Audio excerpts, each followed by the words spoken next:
ନିଜର ସମ୍ମାନ ବଢ଼ାଇବାର ଅଛି ତ ଏହି 25ଟି କାମ ଅବଶ୍ୟ କରନ୍ତୁ।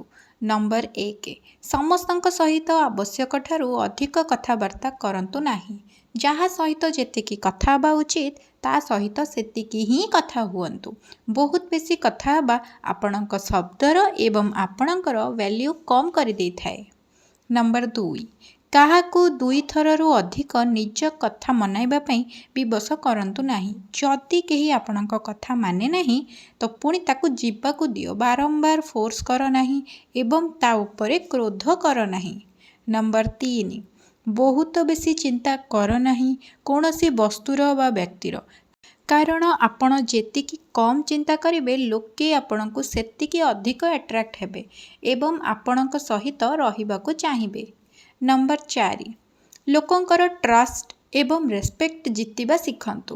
ତାଙ୍କ ସହିତ ଡିଲ୍ କରିବା ଶିଖନ୍ତୁ ଯାହାଦ୍ୱାରା ଲୋକ ତୁମ ପ୍ରତି ପ୍ରଭାବିତ ହେବେ ଏବଂ ତୁମକୁ ଗୋଟିଏ ଭଲ ଏବଂ ଉତ୍ତମ ମଣିଷ ବୁଝିବେ। ନମ୍ବର 5, ଯଦି ଆପଣ କାହାର ପଇସା ନେଇଛନ୍ତି ତ ତାଙ୍କୁ ବିନା ମାଗିବା ଫେରେଇ ଦିଅନ୍ତୁ। ସେହି ଲୋକ ବାରମ୍ବାର କହିବା ଅପେକ୍ଷା କରନ୍ତୁ ନାହିଁ। ନମ୍ବର 6, କାହାର ଆମଦାନୀ, ତା'ର ସମ୍ପର୍କ, ତା'ର ବ୍ୟକ୍ତିଗତ ଜୀବନର ସମ୍ବନ୍ଧୀୟ ପ୍ରଶ୍ନ ପଚାରନ୍ତୁ ନାହିଁ। ଆପଣ ଖାଲି କାମର କଥା ହୁଅନ୍ତୁ। କାହାକୁ ଅସହଜ କରିବାର ପ୍ରୟାସ କରନ୍ତୁ ନାହିଁ। ନମ୍ବର 7, ଯଦି କୌଣସି ବ୍ୟକ୍ତି ଆପଣଙ୍କ ସାହାଯ୍ୟ କରିଛି ତ ତାକୁ ଥ୍ୟାଙ୍କ ୟୁ ଅବଶ୍ୟ କୁହନ୍ତୁ। ନମ୍ବର 8, ଯଦି କେହି ଅତିଥି ଆପଣଙ୍କ ଘରକୁ ଆସୁଛି ତ ତା ସହିତ କଥା ହୁଅନ୍ତୁ, ତାକୁ ସମୟ ଦିଅନ୍ତୁ। ସବୁ ସମୟରେ ନିଜ ଫୋନରେ ଲାଗି ରୁହନ୍ତୁ ନାହିଁ। ନମ୍ବର 9, ଲୋକ ତାଙ୍କର ସମ୍ମାନ କରନ୍ତି ଯିଏ ପାୱାରଫୁଲ୍ ଦେଖାଯାଆନ୍ତି ଏବଂ ସବୁବେଳେ ସମସ୍ତଙ୍କ ନଜରରେ ରହିଥାନ୍ତି। ଏଥିପାଇଁ ଆପଣ ସବୁବେଳେ ଉପସ୍ଥିତ ରୁହନ୍ତୁ ନାହିଁ ବରଂ ଚର୍ଚ୍ଚାରେ ରୁହନ୍ତୁ ଏବଂ ଲୋକଙ୍କ ନଜରରେ ରୁହନ୍ତୁ। ନମ୍ବର 10, ସବୁବେଳେ ଶାଳୀନତାରେ ରୁହ ଏବଂ ରହସ୍ୟମୟ ଦେଖାଯାଅ। ଏହାଦ୍ୱାରା ଲୋକ ଆପଣଙ୍କ ପ୍ରତି ଆକର୍ଷିତ ହେବେ ଏବଂ ଆପଣଙ୍କ ବିଷୟରେ ଜାଣିବା ପାଇଁ ଆଗ୍ରହ ପ୍ରକାଶ କରିବେ। ନମ୍ବର 11, ଯଦି କୌଣସି ବ୍ୟକ୍ତି ଆପଣଙ୍କୁ ପସନ୍ଦ କରୁନାହିଁ ତ ତାକୁ ଏମିତି ଦେଖାଅ ଯେମିତି ଆପଣଙ୍କୁ ତା'ର ଆବଶ୍ୟକତା ହିଁ ନାହିଁ। ଏହାଦ୍ୱାରା ସେହି ବ୍ୟକ୍ତି ଆପଣଙ୍କ ପ୍ରତି ଅଧିକ ଆକର୍ଷିତ ହେବ।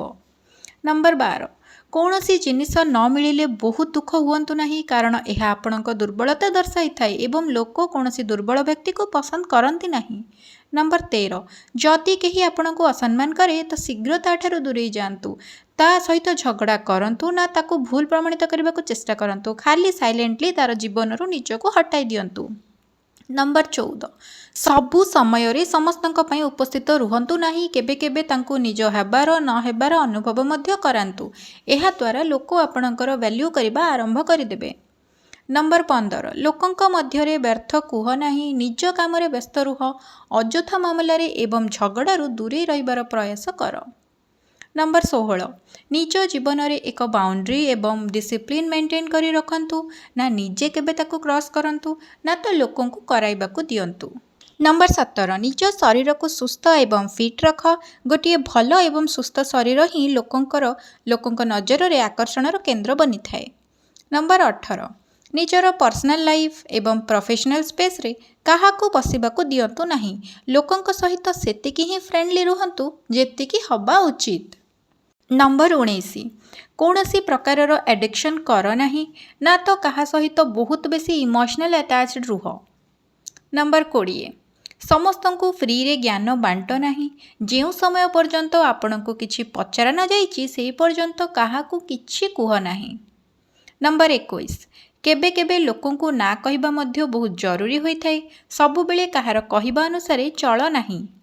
ନମ୍ବର 22, ନିଜ ପ୍ରେଜେଣ୍ଟେସନ୍, ନିଜ ବଡି ଲାଙ୍ଗୁଏଜ୍, ନିଜ କନଫିଡେନ୍ସରେ ଲୋକଙ୍କୁ ଆକର୍ଷଣ କରିବା ଶିଖ। ନମ୍ବର 23, ନିଜ ବ୍ୟବହାର ସବୁବେଳେ ଭଲ ରଖ ଏବଂ କଥାବାର୍ତ୍ତା ସବୁବେଳେ ସ୍ପଷ୍ଟ ରଖ। ଏହାଦ୍ୱାରା ଲୋକମାନଙ୍କ ପ୍ରତି ଆପଣଙ୍କର ଭଲ ପ୍ରଭାବ ପକାଇବାରେ ସଫଳ ହୋଇପାରିବେ। ନମ୍ବର 24, ନିଜ ଖୁସିର ସବୁବେଳେ ଧ୍ୟାନ ରଖ। ସବୁବେଳେ ଅନ୍ୟର ସ୍ୱପ୍ନ ପୂରଣ କର ନାହିଁ।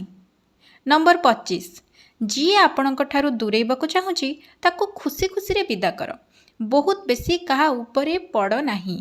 ସାଙ୍ଗମାନେ, ଯଦି ଆପଣମାନଙ୍କୁ ଏହି ଭିଡ଼ିଓଟି ଭଲ ଲାଗିଲା ତ ନିଶ୍ଚୟ ଲାଇକ୍ କରନ୍ତୁ ଏବଂ ଆଗକୁ ଏହିଭଳି ଭିଡ଼ିଓ ଦେଖିବା ପାଇଁ ଏହି ଚ୍ୟାନେଲକୁ ସବସ୍କ୍ରାଇବ୍ କରିଦିଅନ୍ତୁ।